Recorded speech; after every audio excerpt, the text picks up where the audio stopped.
Salam alaikum. Azul, bonsoir. Un mot de la langue française m'a toujours sidéré, autant par sa force de suggestion que par son non-sens. Je sais que cela peut vous sembler un peu curieux comme entrée en matière, mais imaginez un mot dont la signification supposée est absurde, proprement inimaginable, mais qui véhicule dans le même temps une suggestion subliminale d'une très grande intensité. Ce mot est déconfiture. Une déconfiture. Tout le monde en connaît le sens conventionnel. En termes économiques, il signifie ruine, faillite, banqueroute. Et de façon générale, politique, militaire et autres, il peut signifier échec, défaite morale, effondrement, désastre, déroute, débâcle, fiasco et bien d'autres termes du genre. En fait, je n'ai pas cherché bien loin. Je me suis contenté de séparer le préfixe du radical et de comparer à d'autres vocables. Le mot composé du préfixe « des » et d'un radical qu'il précède signifie généralement le contraire de ce radical, son abrogation, son annulation. Par exemple, mobilisation, qui consiste à mobiliser des troupes, lorsqu'on lui met des devant, il devient démobilisation. Mobilisation, démobilisation. C'est la même chose peut s'appliquer pour le mot sacralisation.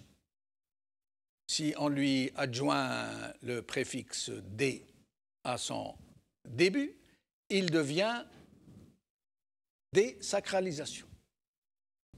Et le même effet est obtenu, le même effet abrogatoire sur d'autres mots. Nationalisation, dénationalisation. Mystification, démystification. Infection, désinfection. Confinement, déconfinement. Connexion, déconnexion.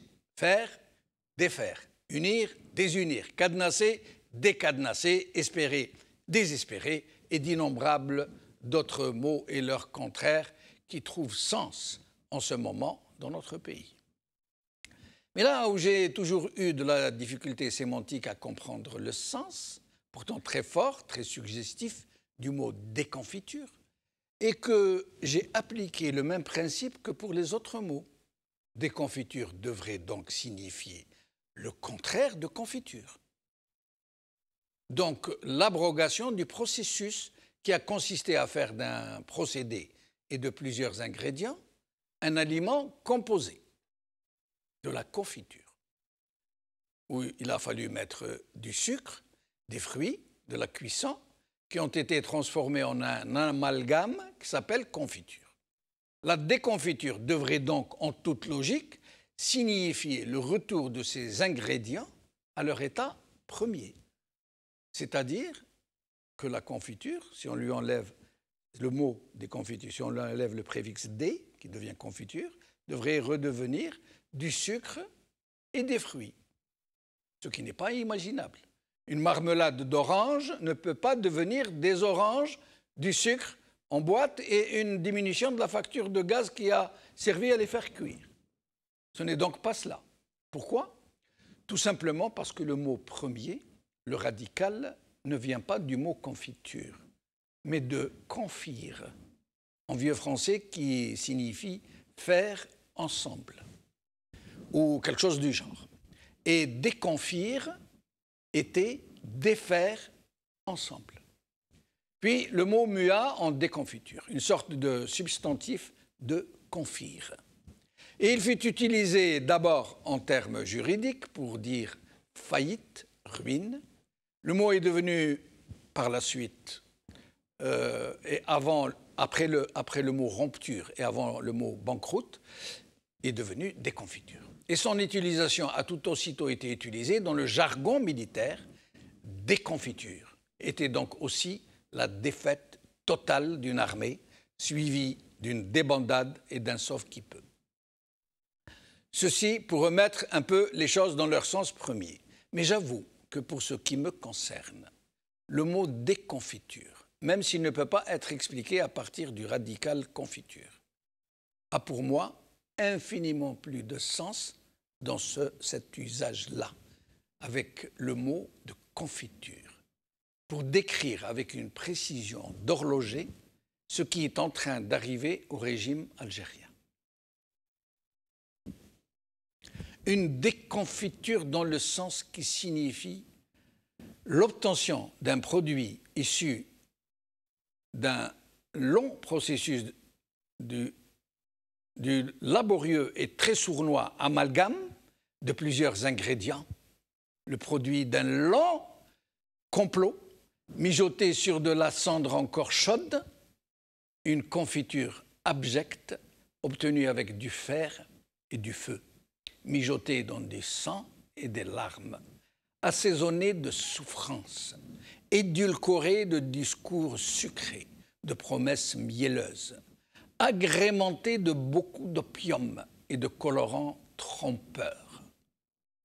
Et là, depuis un certain 22 février, est venue l'heure de la déconfiture. Le retour du régime à son état premier. Le vent a soufflé sur les cendres chaudes pour venir aviver les braises qui couvaient. Les effets de l'opium se sont dissipés, les colorants se sont estompés et tout un peuple s'est réveillé d'une trop longue léthargie. Il s'est réveillé à la vraie nature de tout ce qu'on lui a concocté, ingrédient après ingrédient. C'est la déconfiture dans son sens le plus lumineux. Plus la débâcle, plus que la débâcle, plus que la ruine, plus que la défaite totale et la débandade annoncée face à un peuple résolu et parfaitement réveillé des délices de Capoue. Ce régime n'en finit plus d'étaler sa déconfiture. Et c'est ainsi qu'après avoir profité de l'aubaine du corona pour tenter de neutraliser le Hirak, ne voilà-t-il pas qu'il vient de nous pondre une mouture d'un avant-projet de constitution où la scélératesse le dispute à l'improvisation, où la déconfiture est tellement évidente qu'elle en devient criante.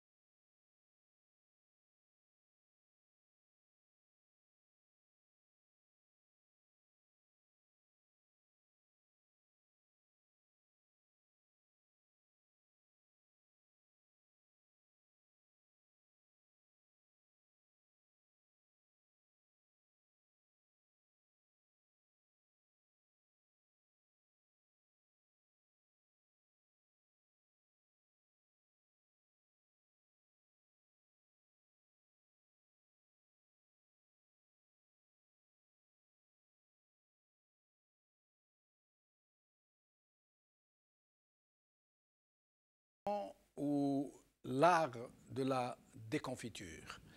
C'est le titre de notre émission d'aujourd'hui et pour en parler, j'ai le plaisir de recevoir par Skype Brahim Younsi, ancien cadre du MDA de 82 à 88. Brahim Younsi, merci d'être avec nous. Merci à vous. Bonsoir à tous. Merci, bonsoir. Alors au téléphone, nous avons avec nous Idir Ounouren, analyste politique. Idir Ounouren, merci d'être avec nous. Bonsoir, M. Benchnouf. Merci pour votre édito très scolaire et je salue toutes les téléspectatrices et téléspectateurs. Merci. Vive le radical. Merci. Aïssa Rahmoun, maître Aïssa Rahmoun, avocat, défenseur des droits de l'homme. Aïssa Rahmoun, merci d'être avec nous. Salam alaikum, c'est Jamal, c'est Idir ou c'est Younsi et à tous les téléspectateurs de Amras TV. Merci beaucoup. Alors, Brahim Younsi, nous allons parler de cette mouture, comme ils disent, de l'avant-projet de constitution.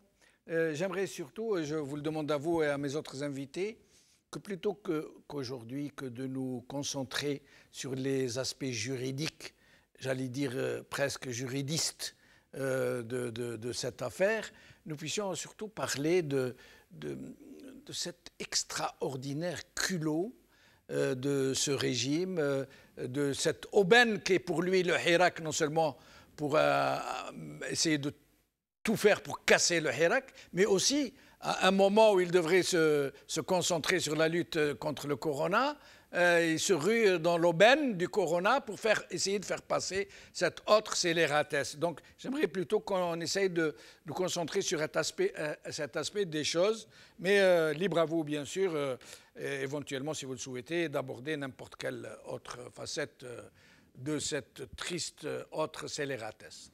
Brahim Younsi, première question que j'aimerais vous poser, qui m'a moi personnellement profondément choqué. C'est que ce régime, non seulement il a profité de l'aubaine du Hirak pour faire le Hirak sien.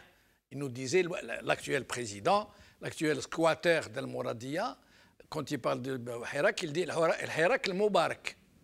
Au moment où ils mettent les leaders et les représentants les plus emblématiques du Hirak en prison.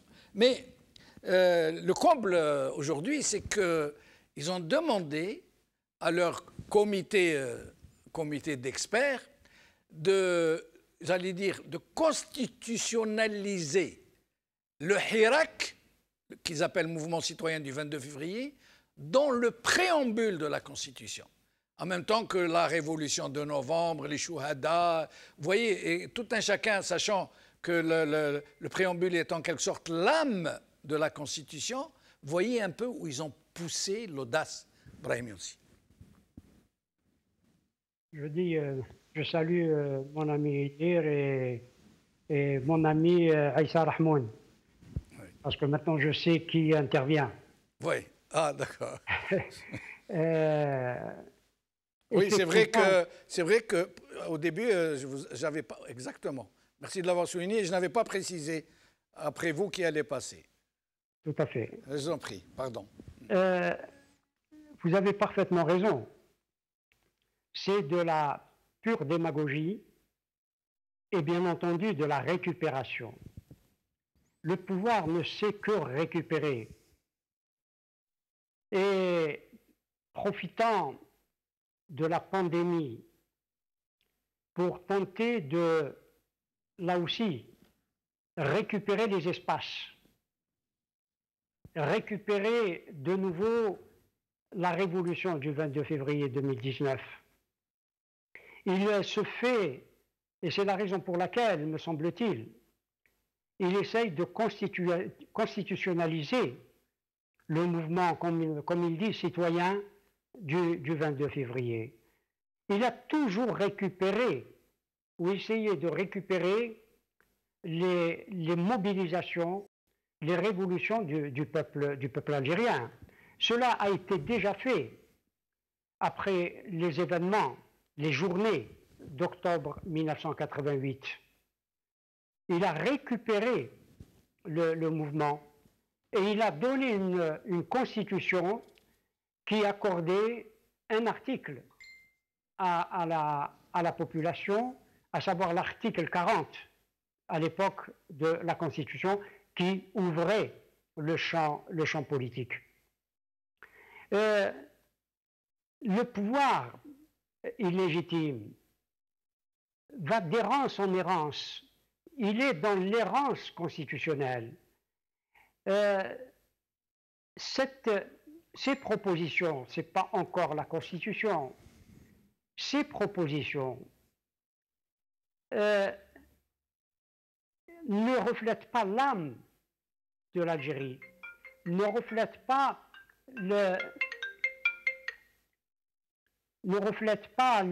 l'esprit, ni l'histoire, ni les valeurs, ni les normes du peuple algérien. En un mot, la culture du peuple. Il ne reflète rien de cela. Mais cela n'a jamais été le cas depuis 1962. Nous ne sommes pas au premier essai.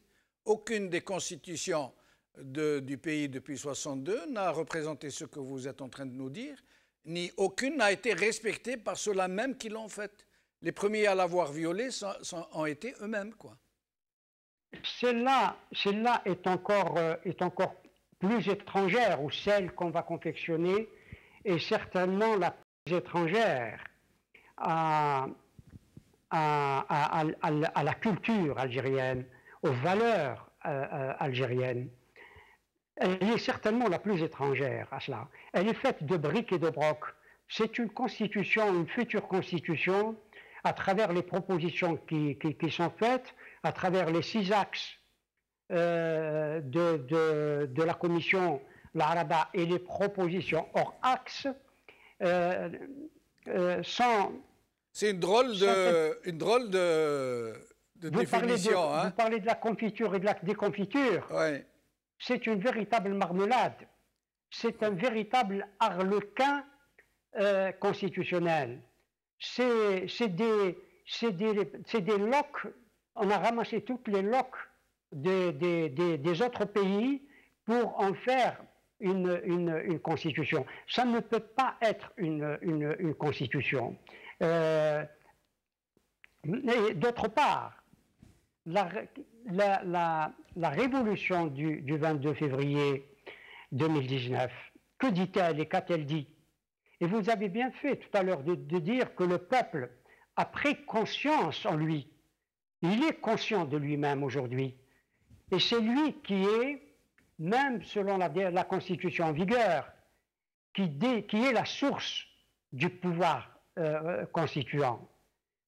Ce n'est pas la commission l'Araba qui est la source du pouvoir constituant.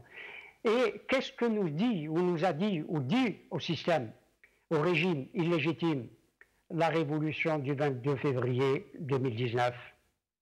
Elle dit de passer d'un ordre à un autre ordre, d'une espèce de démocratie, il n'y a pas jamais eu de démocratie chez nous, mais d'une espèce de démocratie délégative ou représentative à une démocratie directe.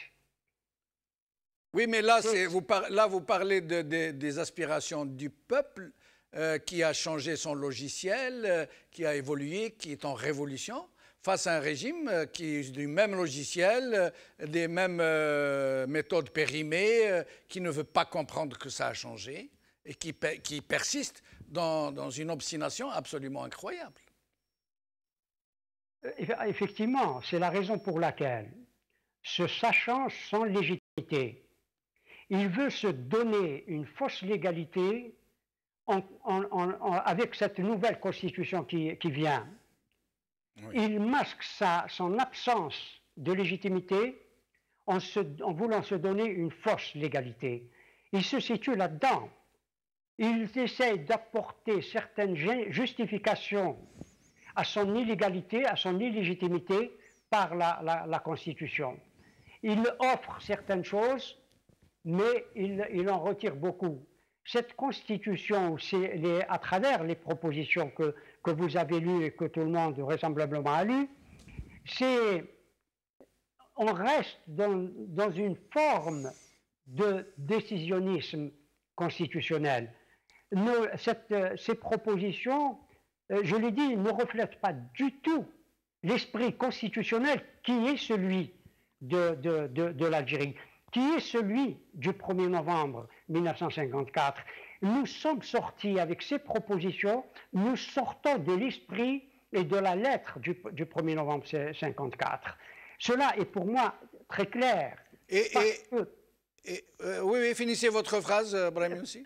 Parce que pour moi, depuis le 22 février, le peuple est dans la démocratie directe. Il dit au pouvoir que, les mandats doivent être des mandats impératifs. Et c'est comme cela que nous apprendrons la démocratie. C'est en instaurant des mandats impératifs à tous les élus, à commencer par le président de la République jusqu'au dernier élu d'une commune et d'une municipalité. Celui qui ne respecte pas son mandat impératif doit être révoqué. Alors, vous nous expliquerez... Oui. Pardonnez-moi, nous ne sommes plus dans la souveraineté nationale. Nous avons dépassé, d'un certain point de vue, la souveraineté nationale pour passer à réellement la souveraineté populaire. Le peuple se situe dans la souveraineté populaire. Et je reviendrai à vous tout à l'heure pour que vous nous expliquiez ce que vous entendez par mandat impératif. Tout à l'heure. Alors, sur ce sujet de cette constitution, donc de ce hirak qui entre dans le préambule de la constitution à un moment où les manifestants, les millions de manifestants du hirak Moubarak, comme ils disent eux-mêmes, leur disaient Tarhlou ga Madaniya Machi Askaria.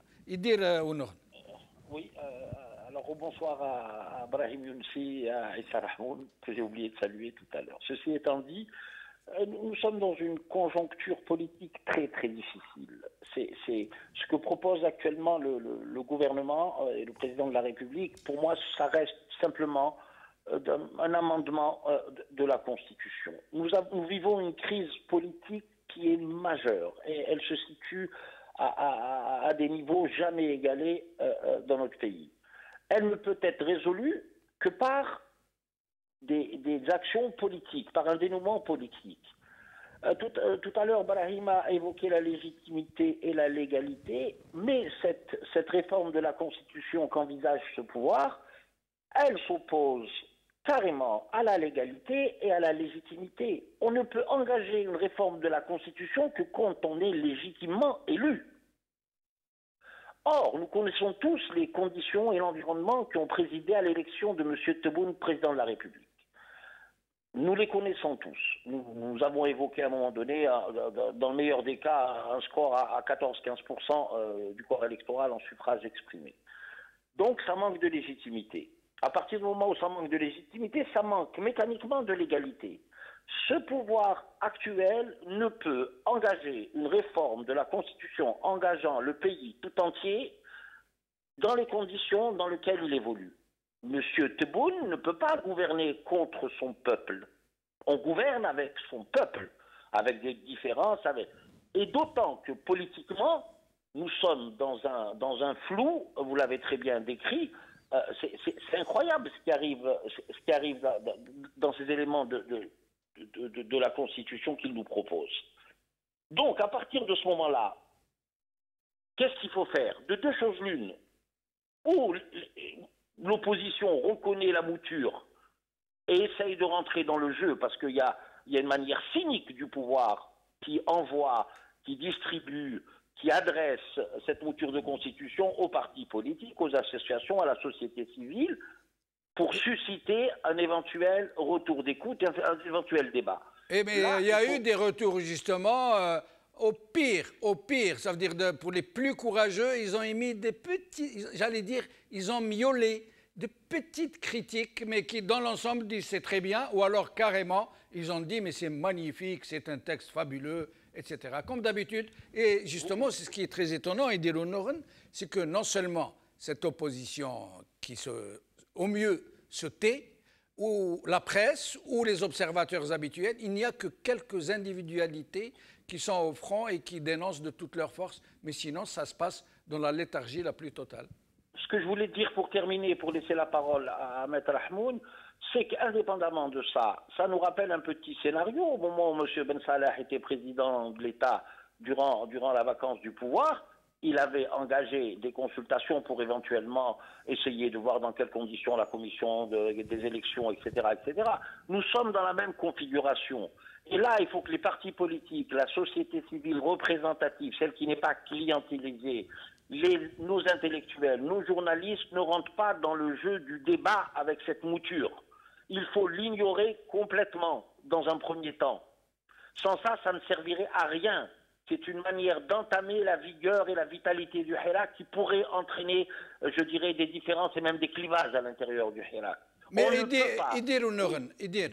dans des pays autrement plus démocratiques, autrement plus proches de leur peuple, tous les grands projets politiques ont été quasiment mis de côté pour laisser toute toute l'énergie à la lutte contre le corona, contre la pandémie. Et en Algérie, c'est tout à fait l'inverse. Ils profitent de cette pandémie pour emprisonner les gens, pour faire passer des lois scélérates, pour parer au plus pressé, pour essayer de dégommer complètement, j'allais dire, les aspirations populaires. Oui, mais ça paraît évident, parce que pour eux, ils ont leur agenda. Faut pas plaisanter. C'est-à-dire que j'ai l'impression que c'est encore une fois une attitude un peu méprisante du pouvoir par rapport à la jeunesse du Hirak, par rapport à tout ce que peut représenter le Hirak, comme espérance, parce qu'on n'y est pas aussi. Ils ont très peur que nous refassions peuple, que nous refassions nation à l'intérieur du Hirak, pour ensuite, vous savez, M. Ben Chenouf, l'histoire, on dit généralement, et c'est pas à vous que je vais l'apprendre, l'histoire ne bégaye pas, elle ne repasse pratiquement jamais les plats. Eh ben, je suis intimement convaincu, quitte à un peu, disons, pas froissé, mais disons, un peu irrité, on va dire, mon ami Ibrahim, qui j'ai beaucoup d'affection, c'est qu'en 63, quand il y a eu le viol de la constitution de la salle Atlas, eh ben, il ne faut plus jamais que ça se reproduise en Algérie. Il faut que nous rentrions tous dans un processus constituant, que nous refassions cette constitution où le vivre ensemble, la refondation de la nation, de l'État puisse être carrément admise par tous. Ce seront les règles démocratiques qui nous feront avancer vers un État de droit et nous trouverons tous les mécanismes nécessaires. Restez avec nous, Aïssa Rahmoun. J'aimerais vous demander, Idir Nouroun nous parle de processus constituant, tel que demandé par le Hirak, hein, tout un processus avec une assemblée constituante élue par le peuple, qui n'a pas de feuille de route, mais qui débat et qui propose au peuple, qui, à travers des consultations référendaires, irait vers la confection d'une constitution définitive. Or, ce comité d'experts, dont nous rappelons que l'un de ses membres a démissionné, il a claqué la porte, nous essayons de l'inviter à participer avec nous justement. Alors, ce comité déclare, dans son exposé des motifs, il déclare qu'ils n'ont pas été libres de faire ce qu'ils veulent, que c'est le président de la République qui leur a défini les points qu'ils peuvent traiter. Ça veut dire qu'ils ne peuvent pas aller ailleurs. Ils ne peuvent pas, par exemple, aller traiter de cas de la place de l'armée dans le politique, par exemple. Et d'un autre côté, il réfère à plusieurs reprises à l'esprit de séparation des pouvoirs, alors que nous savons ce qu'il en est dans notre pays. Vous, justement, en tant que juriste, en tant qu'avocat, en tant que défenseur des droits de l'homme, comment voyez-vous l'action de ce comité d'experts, entre guillemets, qui est en train de nous concocter une énième constitution scélérate? Rebonsoir pour nos amis invités aux téléspectateurs. Vous savez, dans votre édito, vous m'avez rappelé une déclaration d'un philosophe allemand, Goethe, au crépuscule de sa vie, qui a dû recourir à la poésie pour se faire écouter et probablement comprendre par les Allemands. Parce que ces écrits philosophiques, en fin de compte, n'arrivaient pas à passer, n'arrivaient pas à transpercer les cerveaux et l'intelligence allemande de l'époque. On est à peu près dans cette configuration actuellement où le vrai verbe n'arrive pas à avoir une tonalité chez le régime algérien, d'où probablement le recours à la poésie et probablement aux arts. Je vous remercie pour votre édito, Si Jamal. Merci, merci beaucoup. En ce qui concerne cette commission, il faut savoir que depuis l'indépendance du pays, toutes les commissions désignées, nommées par n'importe quel pouvoir, qu'il soit judiciaire, législatif ou exécutif, ont toujours été des commissions porte-clés, ont toujours été des commissions qui travaillaient selon le bon vouloir de celui qui nomme effectivement ces commissions. Quelle crédibilité cette commission peut avoir, tout en sachant que son président était l'un des rédacteurs, l'un des khayatins de la Constitution Tabout Flecha, et aujourd'hui c'est le même qui se retrouve président de cette commission. Quand un scandale a éclaté à l'occasion de la démission d'un des membres de la Constitution qui avait dit clairement que c'est le prolongement de la Constitution de Bouteflika. Vous savez, il y a deux types de constitutions qui arrivent à naître après des processus sociaux, politiques à la fois. Il y a les constitutions qui naissent à partir d'un conflit, il y a les constitutions qui naissent autour d'un consensus. Nous sommes dans le premier cas de figure, une constitution qui est née à l'occasion d'un conflit, et cela a été toujours depuis l'indépendance du pays. C'est ce que appelle Max Gallo réellement dans son livre du Code génétique des nations, où les pays de l'Europe du Sud et les pays du monde arabe et de l'Europe de l'Est et de la Russie ont trop vite adopté cette stratégie d'élaboration de constitutions qui naissent après des conflits. Contrairement à l'Allemagne, par exemple, ou aux pays nordiques, qui voient les constitutions s'élaborer autour d'un consensus qui n'est pas la négation de l'autre, mais bien au contraire, c'est la confirmation de l'autre. C'est un compromis constructif et positif à la fois. Nous, on est dans un schéma de négation de l'autre. Confirmer son être, c'est réellement nier l'être qui est en face de nous, nier l'opposition. Je pense que cette constitution obéit à trois règlements de conflit. Un conflit international, régional, un conflit du sérail, du régime, une réponse au régime en interne, et un conflit, régler le conflit, pas avec le peuple, mais contre le peuple réellement. Pour la première gestion du conflit, mettre l'armée et donner à l'armée nationale populaire cette prérogative d'intervenir en dehors de ces anciennes prérogatives constitutionnelles, une constante qui était élaborée, qui est la non-interférence et la non-gestion ou intervention dans les affaires internes d'autres pays. On consacre actuellement dans cette constitution une décision, une clause qui veut dire que notre armée désormais peut intervenir, peut débarquer dans d'autres pays justement, des intérêts. Justement, Aïssa Rahmoun, justement sur ce sujet très très important, peut-être le plus important, sur lequel nous reviendrons dans les jours qui suivent, cette histoire du droit à la limite ou du devoir d'ingérence de l'armée algérienne à l'extérieur.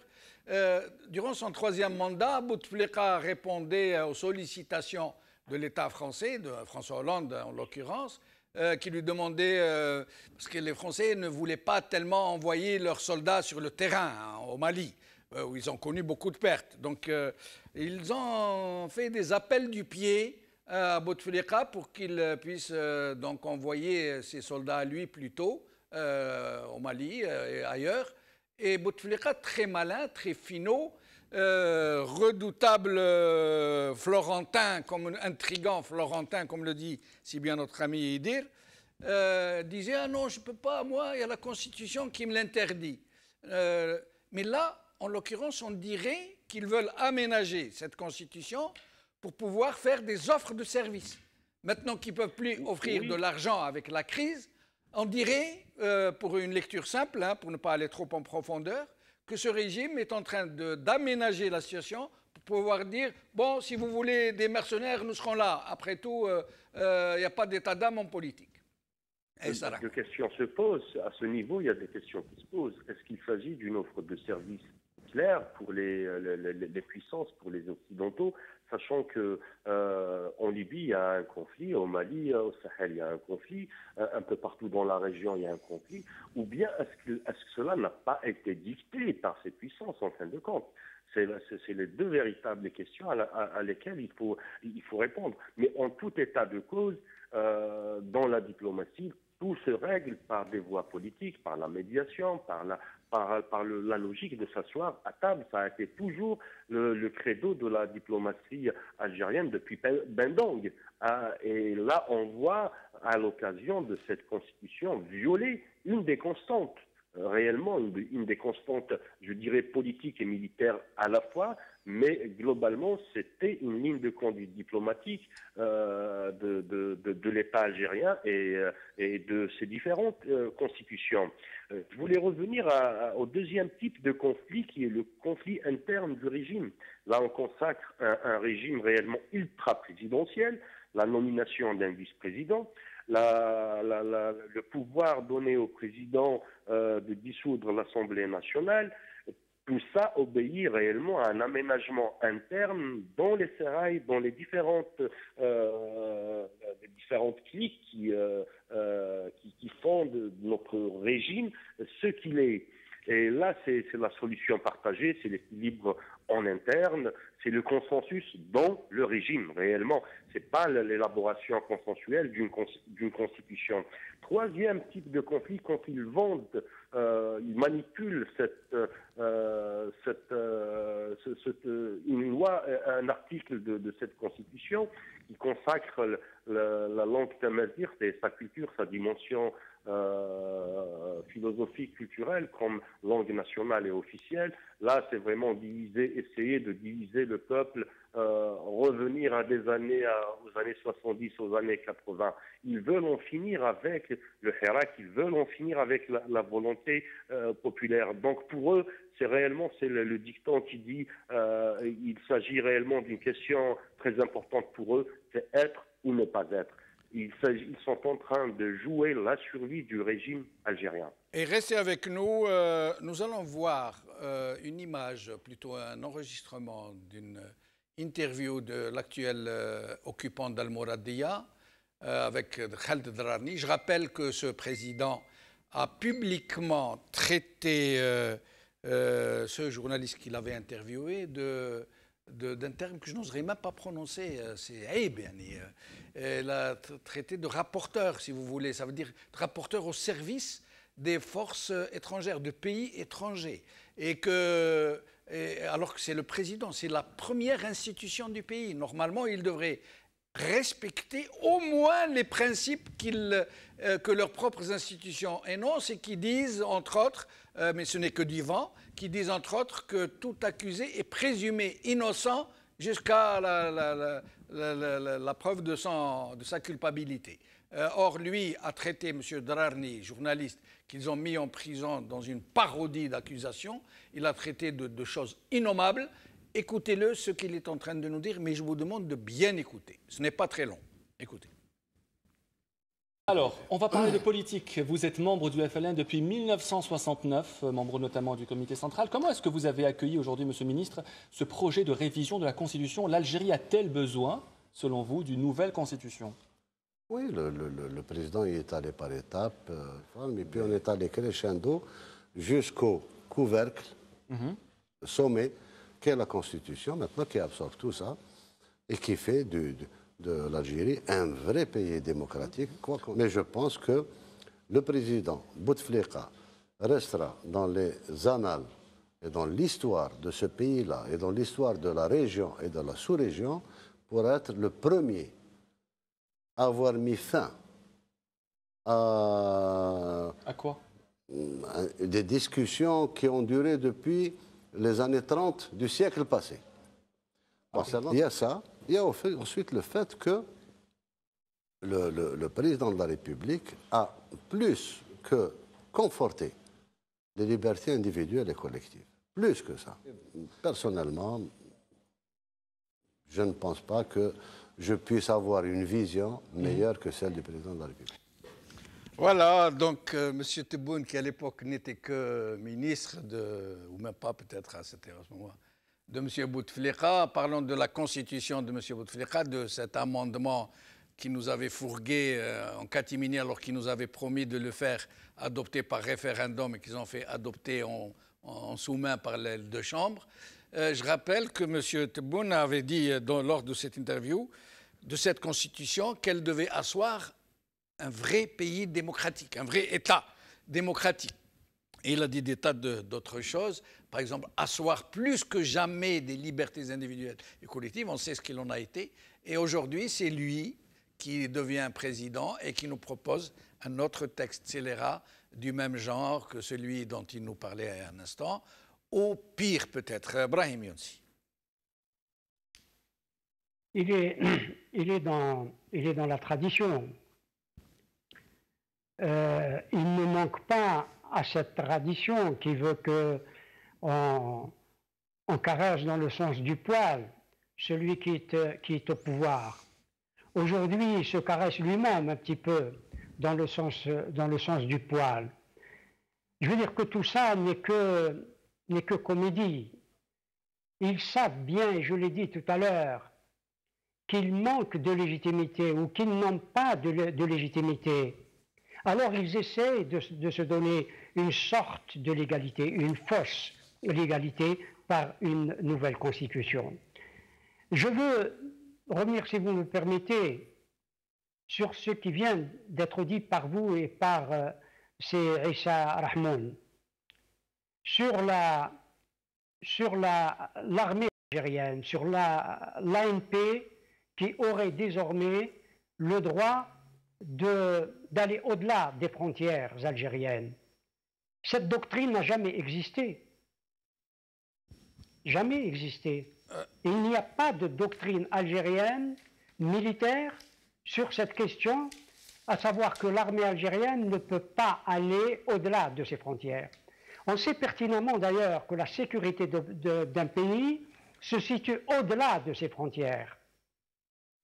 Il y a eu des cas, Brahim Younsi. En 70, elle a participé aux deux guerres israélo-arabes. Oui, c'est ce que je suis en train de dire en 73, etc. En 73, ils ont déployé un escadron de MiG-21 Benghazi en Libye et d'autres. Tout à fait. D'autant que dans les années 70, on a passé des traités avec un certain nombre de pays, et notamment avec la Libye dont vous venez de parler. Il y a une phrase qui dit « Toute agression contre l'une des deux révolutions est considérée comme atteinte de l'autre révolution ». C'est-à-dire qu'il y a des traités aussi et des considérations militaires ou des clauses militaires dans de très nombreux traités que nous avions passés à l'époque avec un certain nombre de pays, notamment avec la Libye. Il n'y a pas de doctrine algérienne sur cette question. Et cette question n'est pas constitutionnalisée. Relisez l'article 29 de la Constitution. Il dit que l'Algérie, tout simplement, il dit que l'Algérie se défend d'intervenir militairement ou par la guerre chez d'autres peuples pour remettre en cause leur souveraineté ou leur liberté. Mais là avec cet amendement qu'ils comptent introduire dans leur nouvelle constitution, d'après vous, c'est une offre de service? C'est réellement une vision géostratégique? C'est quoi? C'est certainement parce qu'elle dit qu'elle met l'armée algérienne, j'allais dire, sous la tutelle des Nations Unies, au cas où les Nations Unies auraient besoin de l'armée algérienne pour aller sur d'autres théâtres d'opération, mais comme gendarme de la paix. Oui, mais il y a deux points. Il y a Exactement. Il y a le point dans le cadre des Nations Unies et il y a le deuxième dans le cadre régional par rapport aux pays voisins où elle pourrait intervenir donc après un accord bilatéral. C'est trop vague, ça peut vouloir dire n'importe quoi.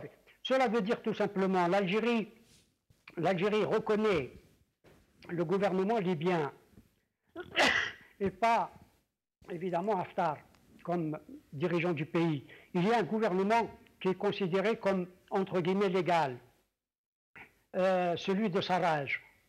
C'est-à-dire que si demain Sarraj demande à l'Algérie d'intervenir et signer un accord bilatéral, l'Algérie interviendrait, aurait le droit d'intervenir sur le théâtre d'opération libyen.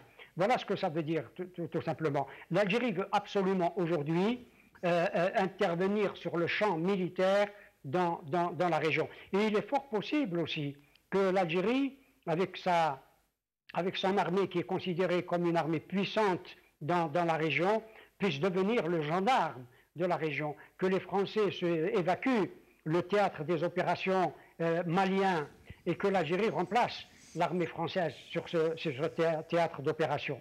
Il est clair que l'Algérie va devenir le gendarme. D'ailleurs, je pense que les États-Unis comptent sur l'armée algérienne pour intervenir sur l'ensemble de la région, ou comme disait Tebboune, de la sous-région. Je crois que c'est la raison pour laquelle, d'ailleurs, les propositions qui ont été faites par la Commission Laraba s'inspirent beaucoup à la fois de la Constitution américaine ou du système institutionnel américain, comme elle reste encore soumise d'une certaine manière à l'esprit de la Constitution française, mais elle introduit aussi un certain nombre de choses. C'est pour ça que tout à l'heure, j'ai parlé de Locke, de petits morceaux qu'elle a remis d'ici là, comme le costume d'Arlequin qui est rapiécé, des petites pièces par-ci, par-là, pour vouloir faire une constitution. Un peu d'américain, un peu de français, un peu d'allemand. Avec la Cour constitutionnelle, il n'y a pas que l'Allemagne, mais la Cour constitutionnelle, etc. C'est vraiment un rapiessage, un patchwork rapporté, un patchwork absolument de type Arlequin. Voilà ce qu'est la Constitution. Et restez avec nous, Brahim Younsi. D'autre part, si vous me le permettez, oui. ce qu'ils attendent finalement, enfin, ils veulent maintenir le peuple dans l'acclamation et comme la seule manifestation naturelle et nécessaire. Le peuple ne doit pas intervenir dans le champ constitutionnel. Il va acclamer la Constitution après qu'elle soit élaborée, après qu'elle soit faite, après qu'elle soit confectionnée. Ils ne veulent absolument pas et c'est la raison pour laquelle j'ai parlé tout à l'heure de décisionnisme constitutionnel. Restez avec nous, Brahim aussi. D'abord, une question, avant d'arriver à une autre question que je souhaiterais vous poser. Vous avez lu le texte de ce comité, surtout particulièrement ce qu'ils appellent, eux, exposé des motifs? Vous avez remarqué cette langue de bois, comme elle est épaisse? Moi, je me suis pincé. Je me suis dit, nous sommes en 2020. C'est incroyable, cette langue de bois, cette façon de croire en des choses qui n'existent pas, de les affirmer, de les attester, parler de séparation des pouvoirs, d'État, de république, d'institutions. C'est réellement effarant. C'est effarant, et puis ça conforte l'idée de M. Ouguergouz, qui était donc le démissionnaire de cette commission, qui était dans la commission, qui était juste dans la commission des droits de l'homme en Afrique. M. Fatsah Ouguergouz. Oui, c'est ça. Il a dit en substance, de mémoire, hein, c'est-à-dire que cet avant-projet s'inscrit dans une espèce de continuité avec l'ancien système, et ça ne lui était pas supportable. Je crois qu'il faut lui rendre hommage. Oui, en effet, en effet, voilà. En effet. C'est pour ça que nous essayons de l'inviter à venir nous rejoindre, justement. Ce serait parfait pour nous tous. Ce que je voulais dire, c'est par rapport à la doctrine militaire, la doctrine militaire, elle est là généralement pour asseoir la doctrine diplomatique. Il me semble que sur vos plateaux, on avait souvent appelé à refonder la doctrine militaire. Moi, ça ne me dérange pas que l'on refonde la doctrine militaire. Pour une simple et unique raison, le monde a changé, les menaces ont changé, les signaux qu'on nous envoie autour de nos frontières sont des signaux pour le moment qui sont maîtrisés, ce qu'on appelle des signaux faibles. Moi, je suis pour qu'on élargisse, mais sous condition dans la nouvelle Constitution, avec l'aval du Parlement, ou trouver un organisme par lequel, une institution, pardon, par laquelle nous pourrions éventuellement entamer des opérations à l'extérieur, non pas pour sous-traiter pour les autres puissances étrangères, comme ça a été suggéré au niveau de l'Azawad ou au niveau de la Libye. Pas du tout. C'est pour surveiller nos intérêts stratégiques et vitaux.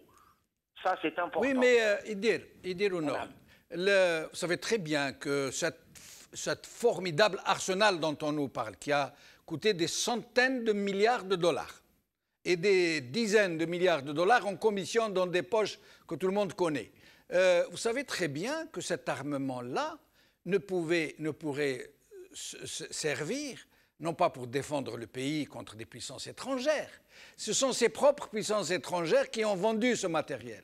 Ils ont la capacité aujourd'hui, par exemple, de détourner un avion en plein vol, à distance, de le faire exploser, de le faire piquer du nez. Ils ont la capacité d'enrayer des équipements ultra sophistiqués, de brouiller des radars, parce que c'est eux qui les ont vendus et c'est eux qui sont dedans.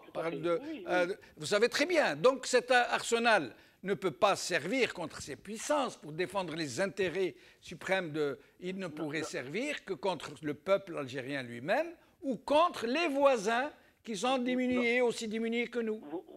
Vous n'avez pas bien compris, ou alors je me suis mal exprimé. Peut-être que moi, j'ai mal compris. Je suis d'accord pour que notre doctrine militaire change, pour que nous puissions anticiper. Et Ibrahim l'a si généreusement et si intelligemment dit, c'est-à-dire que nos menaces, elles viennent au-delà de nos frontières. Donc moi, ça ne me pose pas problème. D'autant qu'il y a eu des précédents. Il n'y a pas eu que la guerre des 6 jours de 67, qu'il n'y a pas eu la guerre du Kippour de 73, où l'armée algérienne a fait de la reconnaissance aérienne, n'est pas rentrée directement dans les combats. On a eu Amgala en 74-75. Il y a eu des précédents. On a participé à des opérations de paix au niveau des bataillons ou de l'armée africaine, avec nos amis africains. En 1976, 400 hommes de l'ANP ont été dépêchés aux côtés des troupes syriennes au Liban, nous dit-on, pour faire cesser la guerre civile. Et autres, oui, tout à fait. Oui. Mais je pense que là, M. Benchenouf, ça reste, si on était un État, si on avait nos prospectiveurs, si on avait de l'intelligence dans le sens réel du terme, de l'intelligence à la fois du renseignement, et que nous étions un pays stable économiquement, un pays avec un autre système politique, tout nous est permis, M. Benchenouf. Tout nous est permis dans le sens, le respect évidemment de la légalité internationale, mais nous ne serions pas là à parler de la doctrine militaire. Ce qui renvoie aussi au niveau de la Constitution. Moi, je suis partisan modestement à désigner un ministre de la défense nationale, qu'il soit civil ou militaire. Ce n'est pas le problème. Qui serait responsable à la fois politiquement devant le Parlement. Ça, c'est très, très important. On parle de régime présidentiel. On a un régime hyper présidentialisé. On ne peut plus fonctionner. Comment voulez-vous que le Conseil supérieur de la jeunesse soit sous l'autorité du président? L'Académie de la langue arabe sous l'autorité du président. L'Académie de la langue amazigh sous l'autorité. Mais où est-ce qu'on va comme ça? Les académies, oui, les académiciens ont besoin de liberté pour s'exprimer. Mais pourquoi il place tout le monde sous la hiérarchie, sous la coupe du président? Ce n'est pas parce qu'il est l'homme fort du régime. C'est parce qu'on peut mieux contrôler un seul homme qui a tous les pouvoirs. Ceux qui ont le vrai pouvoir veulent que tout soit concentré entre les mains de celui qu'ils ont placé à la tête du pays pour pouvoir tout contrôler. Ça me semble très basique. Parce que je suis militant pour un ordre juridique nouveau, militant pour le pays tout entier. Vous suggérez là ce jacobinisme, vous suggérez le fait que le pouvoir politique va avoir la même mise sur toute la société civile, avec la police politique. C'est tout ça qu'il faut changer, M. Benchenouf. Et par rapport à cette Constitution, c'est dans cette Constitution où nous mettrons d'autres institutions. On a une question qui doit nous interpeller tous. Est-ce que les institutions actuelles du pays peuvent répondre aux besoins démocratiques de toute cette jeunesse? Je vous répondrai non. Est-ce que ce régime... moi, je ne peux pas répondre à la place de la jeunesse, à la jeunesse. Moi, je suis un senior, monsieur. Oui, mais vous savez très bien que ce sont de fausses institutions. Vous savez très bien que le Parlement n'est pas un Parlement, que le Conseil constitutionnel n'est pas un Conseil constitutionnel, que le président de la République n'est pas un président de la République. On est tout à fait d'accord. C'est pour ça que je vous ai dit, je me suis permis de dire que les partis, les forces politiques, les courants politiques, les personnalités politiques, la société civile ne devraient pas répondre aux sollicitations de cette mouture de constitution. Elle doit être non seulement boycottée, mais rejetée.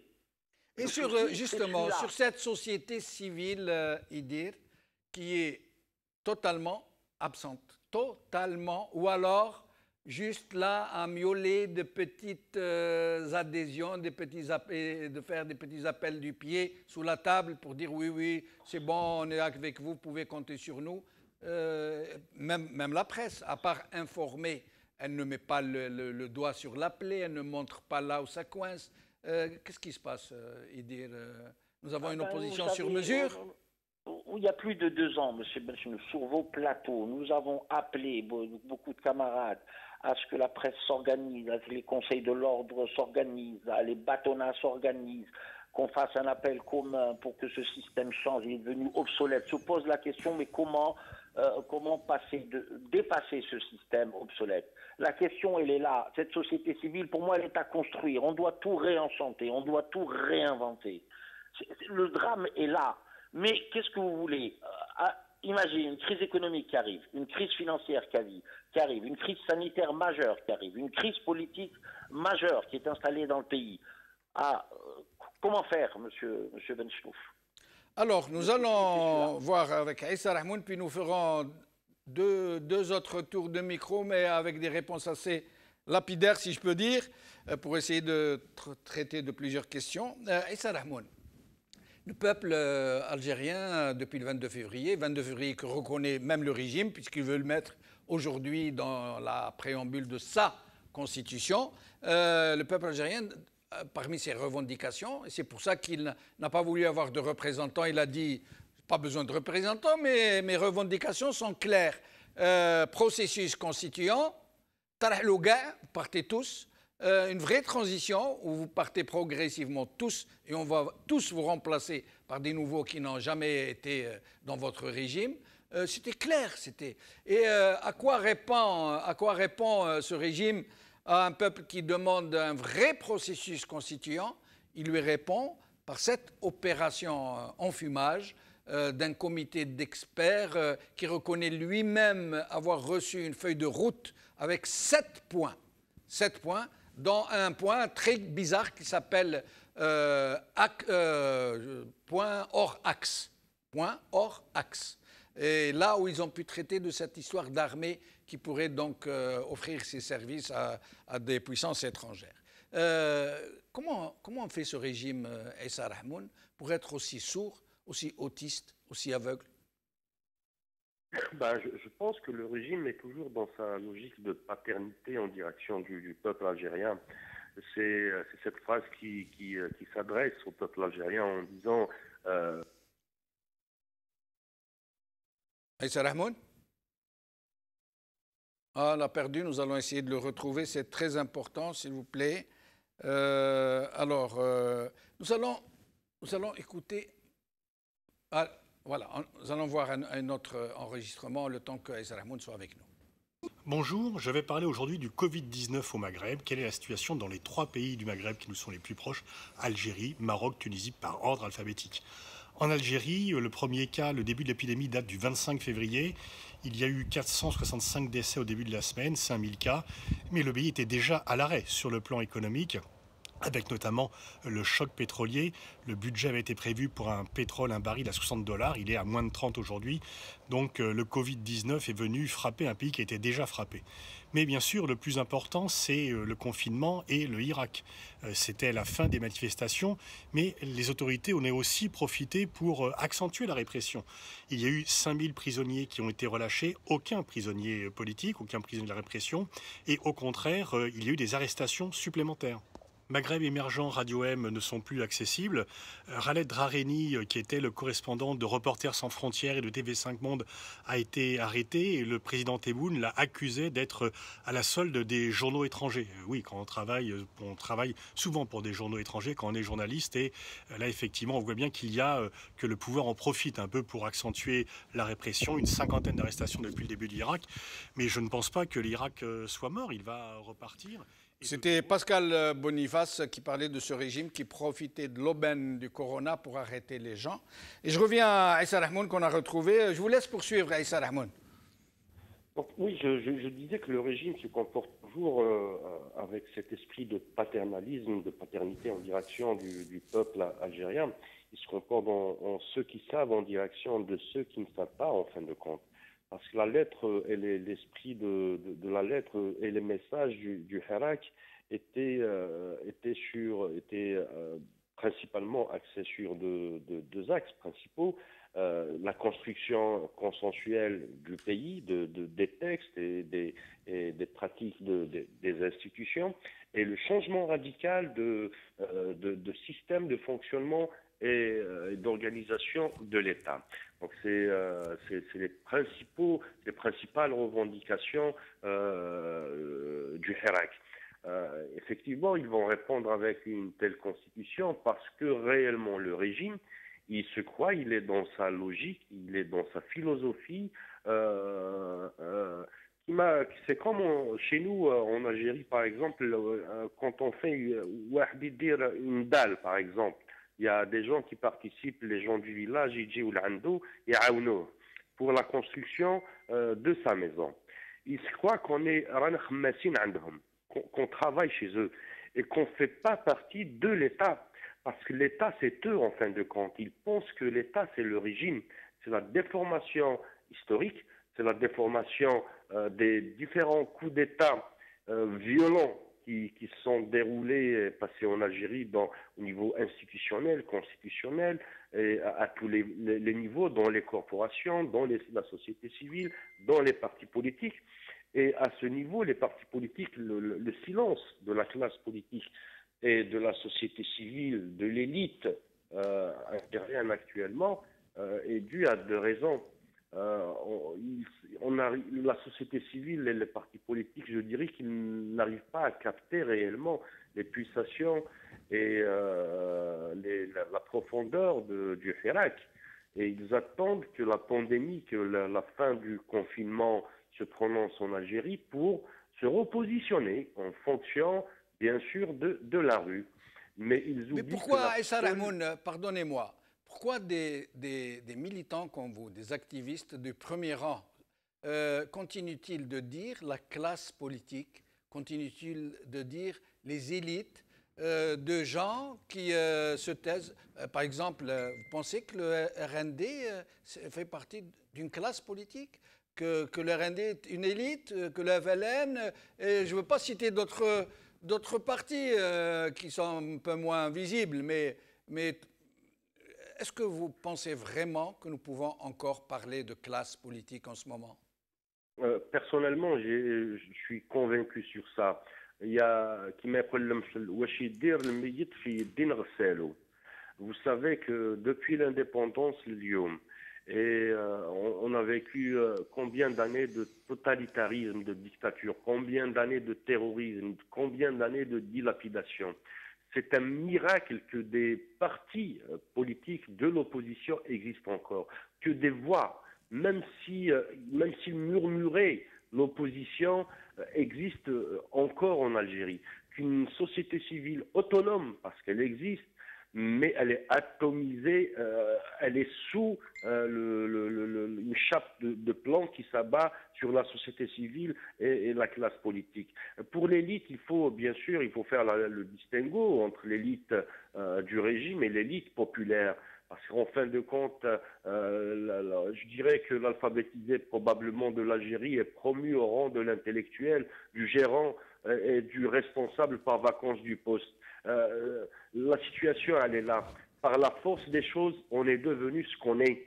Mais réellement, la seule boussole qui demeure fonctionnelle en Algérie, c'est la boussole populaire. Le mouvement du 22 février, le mouvement du Hirak du 22 février a démontré non seulement ce qu'on peut appeler communément classe politique ou institution restant dans ce pays malmené, que le peuple est vivant, qu'il y a une âme qui habite ce peuple, qu'il y a une force qui habite ce peuple, qu'il y a une volonté de faire changer les choses qui habitent ce peuple. Je voudrais revenir seulement sur le chapitre qui est consacré à l'ANP dans ses interventions. Effectivement, il n'existe pas de doctrine, il n'existe pas de texte codifié qui autorise ou qui interdit à l'armée nationale d'intervenir ou ne pas intervenir, de participer à des opérations militaires ou ne pas participer, mais la participation à des fins de paix, à des fins de préserver des populations quant à une agression ou à une autre est une autre paire de manches. Je reviens sur la question que vous avez posée. Est-ce que c'est une offre de service? Je repose une autre question. Il se peut que c'est une offre de service, effectivement, mais il se peut aussi que c'était imposé par des forces étrangères à ce que l'armée algérienne soit le gendarme de la région, et ça, c'est contre l'esprit de la diplomatie algérienne née de Bendang. Restez avec nous, Issa Rahmoun. Nous allons essayer de faire 2 autres tours de micro, mais assez rapides. Brahim Younsi, Un point, parce que nous allons traiter dans d'autres émissions de ce sujet, où nous avons prévu d'aller un peu vers des points techniques, juridiques, juridistes, comme j'ai dit tout à l'heure. Je ne sais pas si le mot est approprié. Mais il y a un point qui me turlupine, celui de la nomination, de la désignation d'un vice-président par le président, nous dit ce texte. Alors, il y a deux problèmes que je pose. D'abord, pourquoi avoir laissé le président désigner son vice-président et lui seul? Le texte précise comme ça, hein, qu'il est le seul à pouvoir le désigner. Et ensuite, quand on crée un poste de vice-président, cette mouture n'aurait-elle pas dû prévoir les prérogatives de ce vice-président? Et sinon, qui va lui définir ses prérogatives? C'est tout le problème et c'est la raison pour laquelle j'ai parlé tout à l'heure d'apport d'un certain nombre de pays, notamment des États-Unis. Alors que les États-Unis, il y a un vice-président parce que le système est présidentiel. Alors qu'avec les propositions que nous avons tous lues... Ouais, pardon, Brahim Younsi, mais le président aux États-Unis, c'est le colistier du candidat. Oui. Il est vice-président avant les élections. Oui. Je vous laisse poursuivre. Oui, tout à fait. Ça veut dire qu'il est en quelque sorte élu par le peuple américain. Il est élu en même temps que le président, effectivement. Parce que le président a le parti aux États-Unis, républicain ou démocrate, désigne un vice-président, mais c'est un ticket. Oui. Voilà. Mais ce que je veux dire, c'est que en l'espèce, il y a cet apport des États-Unis, de la vice-présidence. Or, nous ne savons pas dans quel système ou dans quel régime politique nous entrons. Est-ce un régime présidentiel, un régime parlementaire, un régime semi-présidentiel? Nous n'en savons rien. Nous ne savons pas d'ailleurs de quel système nous sortirons.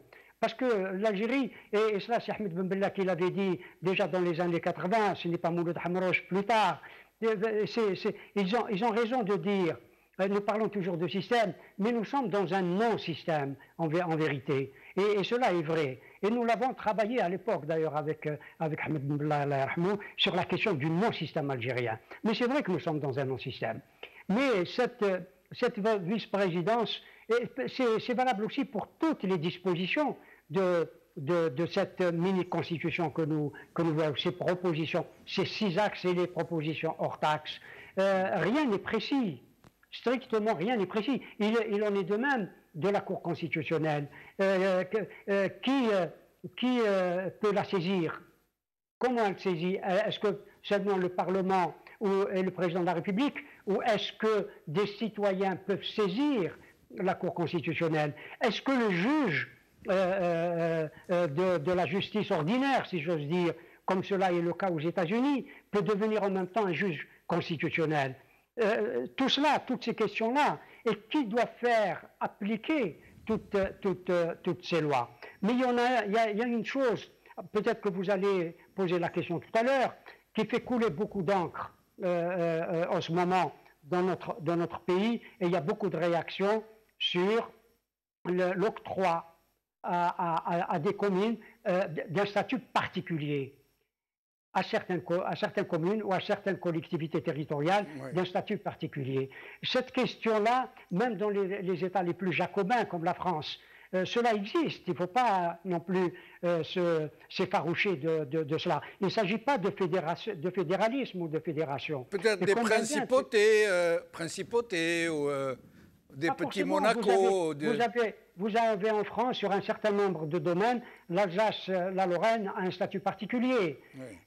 C'est vrai que les statuts particuliers sont octroyés, en tout cas pour la France, aux départements et aux territoires d'outre-mer. Oui. Il y a des questions qui leur sont spécifiques. Vous avez par exemple la Belgique, qui est une monarchie. Vous avez Bruxelles, qui bénéficie d'un statut particulier, notamment sur le plan linguistique, etc. Le statut particulier octroyé à certaines communes ou à certains collectivités territoriales ou à certains territoires, ils ont eu plus que de la crainte ou de la pudeur de parler de territoire ou de collectivités territoriales, parler de communes, alors que nous savons chez nous que les collectivités territoriales sont constituées de plusieurs communes. On peut dire cela de la Kabylie comme on peut dire d'autres régions de notre pays. Moi, ça ne me... C'est une question très intéressante. C'est une question très intéressante. Pas du tout ce statut particulier que l'on peut octroyer à des collectivités territoriales sur un certain nombre de domaines. D'ailleurs, la Constitution française le prévoit dans ses articles 72, 73 et 74. Mais pour dire que les fondements de l'État, par exemple la question de la nationalité, la question de la justice, etc., ne peuvent pas être décidés au niveau de la collectivité territoriale. Et restez avec nous, nous ne ferons qu'un tour de micro, malheureusement, il n'y a presque plus de temps. Vous avez remarqué cette révolution, j'allais dire, véritable révolution cosmétique, hein, rassurez-vous, qui a transformé le Conseil constitutionnel en Cour constitutionnelle. Une grande proposition. جابوا الصيد من وذنه. زعما Conseil constitutionnel قوجا كذا رجعوه la Cour constitutionnelle. Qu'est-ce que ça vous inspire, Idir Nouran? En fait, si on se reconfigure sur ce projet de constitution, c'est vrai que nous pouvons apporter des critiques et elles sont nécessaires. Mais je crois que ce qui nous intéresse, c'est que ce pouvoir n'a ni la légitimité et ni la légalité pour entamer ce type de consultation. Donc c'est vrai qu'on peut évidemment trouver tel article ou tel article, des mesurettes paramétriques d'un côté pour les libertés, le système déclaratif pour les associations. Il y a quand même quelques articles où il y a de légères avancées. Il y a une normalité qui s'exerce, comme dans tous les pays véritablement démocratiques. Mais dans le fond, entre la Cour constitutionnelle et le Conseil constitutionnel, qu'est-ce qui change? Je ne suis pas juriste, à part que les lieux d'arbitrage, ce seront plus au niveau des juges constitutionnels que se déroulera l'essentiel des décisions arbitrales ou des décisions conformes ou non conformes à la Constitution. Il y a des choses infiniment plus graves. C'est le régime, tel Brahim l'a évoqué. Sous quel régime veut-on vivre? Veut-on exercer notre droit politique? Ça, c'est des questions qui doivent nous agiter. Les institutions, c'est des questions qui doivent nous agiter. L'enseignement, c'est des questions qui doivent nous agiter. Quant à quelques dérogations qu'on donnerait éventuellement à des communes pour un statut particulier, moi, je demande à voir. Quand Brahim évoque l'Alsace et la Lorraine, je pense qu'il fait allusion au Concordat. Oui, mais dans le cadre plus global jacobin français, ils sont sous les mêmes lois nationales françaises. Ça ne pose pas problème. Mais la mise en perspective de tout ça, moi ne m'inquiète pas, puisque je suis intimement convaincu, je ne dis pas comme M. Tebboune Nas, moi j'ai une conviction, c'est que le Hirak va reprendre les choses en main. On ne peut plus rester il faut que ça devienne une force structurante autour de penser, autour de devenir, faire travailler nos intelligences à tous, plutôt leurs intelligences, parce que c'est à la jeunesse à prendre tout ça en charge, pour essayer d'envisager véritablement et déposséder ce système de tous ces attributs qui nous a amenés vers le chaos et j'espère pas l'anarchie. Merci de rester avec nous jusqu'à la fin de l'émission. Aïssa Rahmoun, le mot de la fin vous revient. Et j'espère pouvoir vous inviter encore une fois, je parle du juriste, pour essayer de nous parler de l'Assemblée constituante qui a été hautement revendiquée par le peuple algérien et à qui on a répondu non, non, vous n'aurez pas d'Assemblée constituante, vous aurez ce petit comité technique à qui on confie une feuille de route. Aïssa Rahmoun. Oui, tout à fait. Je pense que déjà le processus en lui-même et l'idée de l'Assemblée constituante, et je rejoins si aussi quand il dit que réellement le Hirak était dans une forme de démocratie directe. Chaque vendredi et chaque mardi, les messages, et les slogans, les mots d'ordre des manifestations étaient clairs. on est un peuple uni. Ce n'est plus le temps où vous allez diviser les Algériens encore une fois. On se reconnaît, on vit ensemble, on est dans l'homogénéité, on est dans la complicité culturelle et linguistique, etc. Les messages étaient très forts. Les messages voulaient dire que le cœur du régime, les pratiques des institutions, l'attribution des pouvoirs, la source des pouvoirs doit être le peuple en fin de compte. C'est ça, le peuple a démontré qu'il était dans un processus constituant. Et il nous sort cette constitution, je dirais que c'est une constitution bâtarde. Je partage l'avis des amis parce que imaginez un vice-président, un porte-parole du gouvernement, un porte-parole de la présidence, un médiateur de la République, tant de nominations, ce texte qui obéit tantôt à un fonctionnement anglo-saxon, tantôt à un plagiat de la constitution française et égyptienne à la fois, n'est pas réellement la volonté du peuple algérien. On n'est pas orientaliste, on n'est pas occidentaliste. On est des Algériens, on doit avoir une constitution qui est l'émanation des spécificités de la région, de l'Algérie, de sa composition qui est plurielle et multiforme. Et heureusement, et c'est ça réellement, aller vers un processus constituant qui passe forcément par une transition démocratique négociée où le régime est partie prenante et il doit négocier une seule chose, les termes de son départ et la passation du témoin des consignes. Merci Aïssa Rahmoun, merci Diro Noren, merci Ibrahim Younsi, merci à vous chers amis d'avoir suivi cette émission. Le Hirak continue. Les seuls qui ne le savent pas, ce sont ceux qui essayent de le briser alors qu'ils disent qu'il est fini. On ne brise pas quelque chose qui est fini. Ils veulent se donner de la contenance, rassurer leurs troupes, leurs alliés, leur clientèle, leurs patrons de là-bas, en faisant croire qu'à la sortie de cette pandémie, il n'y aura plus de Hirak. Le Hirak ne s'est jamais autant ramassé, ne s'est jamais autant concentré, à un point où ça devient une cocotte minute de pression et de volonté, mais une cocotte minute sans la petite soupape qui fait sortir la pression. Nous sommes en train de la garder en nous, le temps de régler le compte du corona, et c'est le peuple algérien qui est en train de se battre contre le corona. Ce sont les médecins algériens, ce sont les infirmiers algériens, les aides-soignants et tous les gens qui sont autour d'eux. C'est le civisme des Algériens, même s'il y a des choses à dire, pour rester sincère, mais qui restent confinés, qui portent des masques, qui font tout pour ne pas se contaminer les uns les autres.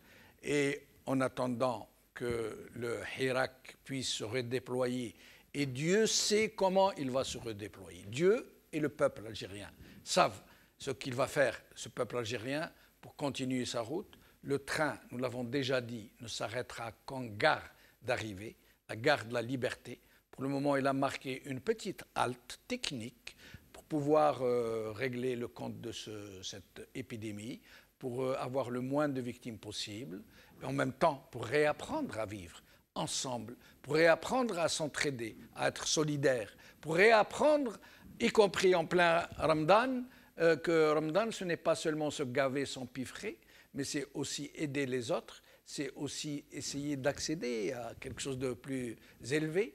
Et en attendant, je vous souhaite une bonne soirée.